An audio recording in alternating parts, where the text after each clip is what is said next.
Israeli Prime Minister Benjamin Netanyahu has refused to accept a deal for a permanent ceasefire in return for all of its remaining hostages to return home.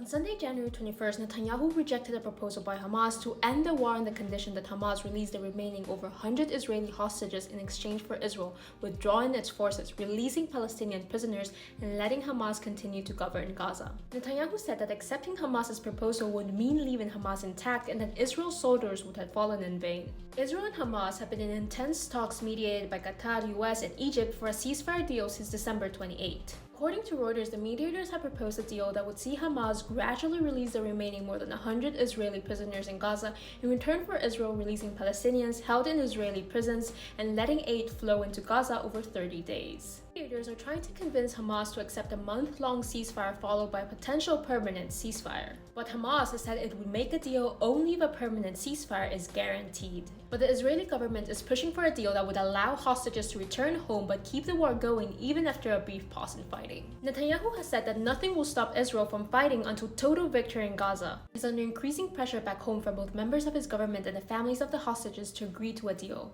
Following his rejection of the deal on Sunday, the families of hostages remaining in Gaza stormed a parliament meeting on Monday to protest his refusal to accept the deal. Follow for more updates on the situation in Gaza.